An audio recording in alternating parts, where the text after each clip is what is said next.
Good morning, students. Last time we were discussing about the cooperativity and reverse cooperativity. Or if you remember, what is this cooperativity?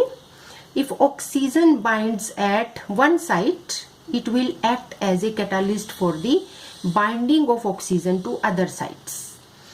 So this phenomenon is known as cooperativity, और एक दूसरा नाम क्या था इसका? That was the autocatalytic nature of the oxygen. तो इसी तरह से अगर cooperativity क्या है समझ गए आप, binding of the oxygen with the haemoglobin. तो रिवर्स कोऑपरेटिविटी क्या होगी? अगर मोटे शब्दों में हम कहें तो reverse cooperativity is the release of oxygen effectively from the haemoglobin.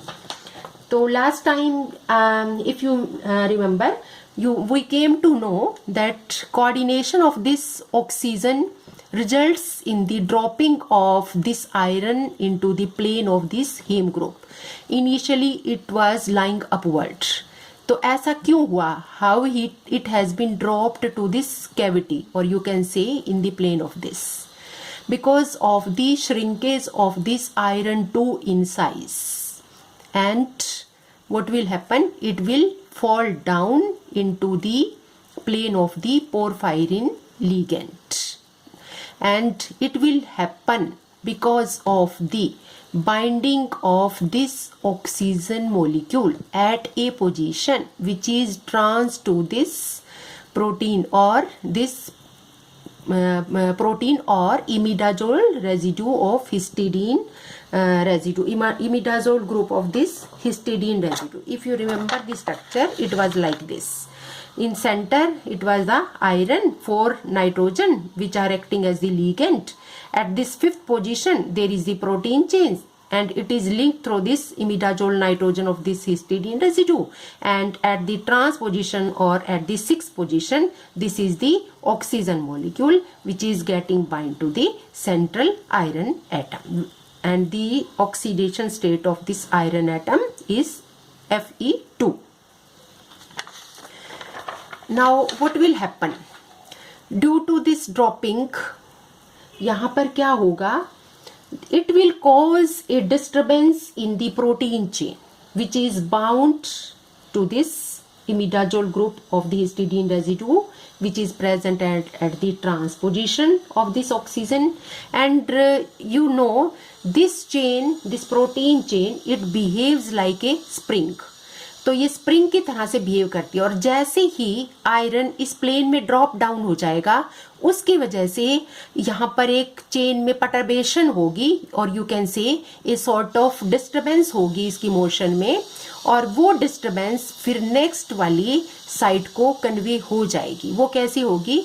क्योंकि सभी जो 4 साइड्स हैं या 4 जो यूनिट्स हैं, they are interconnected through hydrogen bonding. तो एक यूनिट के अंदर ये जो प्रोटीन चेन की मोशन में जो भी डिस्टरबेंस होगी तो ये एक स्प्रिंग की तरह से बिहेव करती है.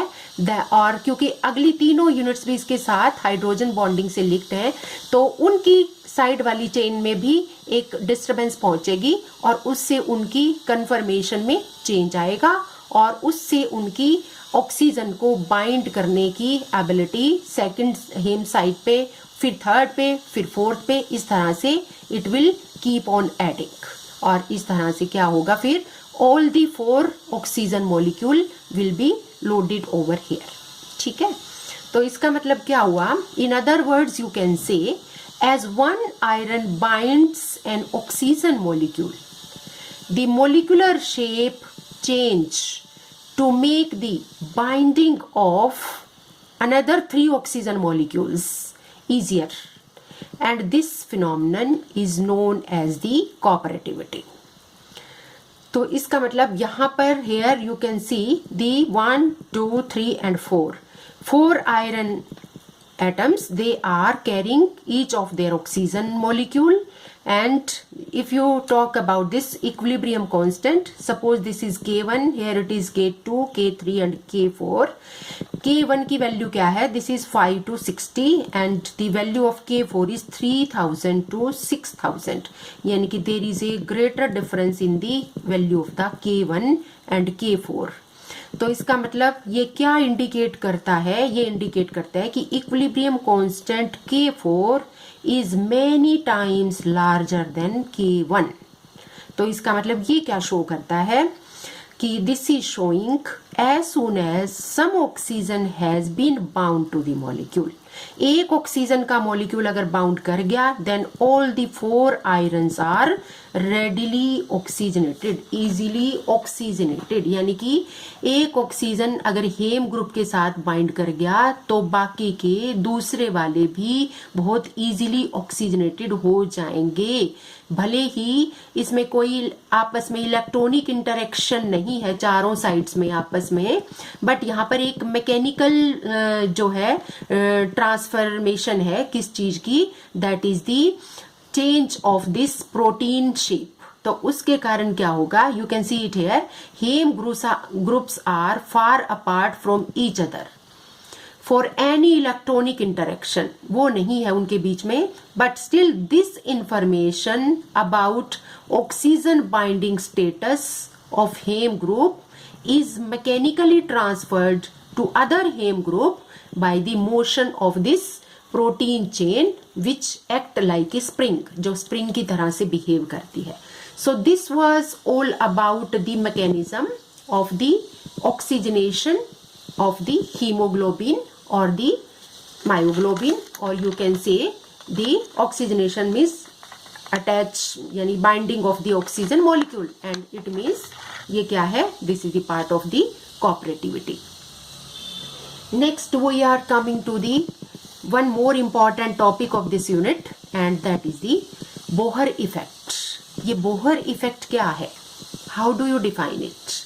The variation of the oxygen affinity of hemoglobin with the pH of medium is called Bohr effect, या आप इसको ब्लड की पीएच सेंसिटिविटी भी कह सकते हो। पीएच सेंसिटिविटी कैसे कहोगे इसको, because according to Bohr effect the affinity of haemoglobin for oxygen decrease with the decreasing pH, और वाइस वर्सा भी कह सकते हो, यानी कि affinity of haemoglobin will decrease for oxygen with decreasing pH and it will increase with increasing pH. तो इसका मतलब कैसे ये ब्लड आपका फंक्शन करता है, यू नो कि ब्लड आपका क्या है, this is a buffer solution, however blood is very well buffered. तो buffered solution, if you remember 11th 12th में आपने पढ़े थे, बफर सॉल्यूशन क्या थे? Buffer solution is that which resists the change in pH, जो पीएच को जल्दी से चेंज नहीं होने देता, ऐसा सॉल्यूशन। यानी कि उसमें अगर थोड़ा सा आप एसिड या बेस कुछ भी मिलाओगे तो पीएच ज्यादा सी चेंज नहीं होगी उसकी, ऐसी सॉल्यूशन को हम बफर सॉल्यूशन कहते हैं। And such solutions are extremely important in biology. क्यों इंपॉर्टेंट है? क्योंकि you know most of the biological reactions और बहुत सारे enzymes they need a very specific pH range. किसके लिए? In order to work properly. तो ह्यूमन बॉडी के अंदर या बायोलॉजिकल सिस्टम के अंदर जो भी रिएक्शंस होती हैं या एंजाइम्स के जो भी फंक्शंस हैं, तो अपनी एक पर्टिकुलर पीएच के ऊपर दे फंक्शन प्रॉपरली। अगर उस पीएच को चेंज करोगे तो ऑब्वियसली उनकी फंक्शनिंग भी डिस्टर्ब हो जाएगी। तो आपको पता है कि human blood is a buffer, और बफर क्यों है वो? Because it contains A buffer of the carbonic acid, यानी कि H2CO3, जो कहां से बना है आपका? कार्बन डाइऑक्साइड जो आपकी रिलीज होती है टिश्यूज में, किससे? By the break down of the food, and side by the bicarbonate anion HCO3 1 negative. तो in order to maintain the blood pH these two play a important role. और आपने देखा था इन दोनों के बीच में देयर लाइज एन इक्विलिब्रियम, किस किस के बीच में? जो HCO3 और H2CO3 के बीच में एक इक्विलिब्रियम है, और वो किसके कारण है? एक एंजाइम आपने देखा था जिसका नाम क्या था, जो कि जिंक कंटेनिंग आपका एंजाइम था, और उसको हम क्या कहते थे? एनहाइड्रेज। एंजाइम जो था वो इस रिएक्शन को कैटालाइज करता है आपकी, और उसकी वजह से ये रिएक्शन आपकी फास्ट हो जाएगी। नेक्स्ट अभी हम आ रहे हैं उस रिएक्शन के ऊपर। तो ये क्या है, ब्लड आपका बफर है।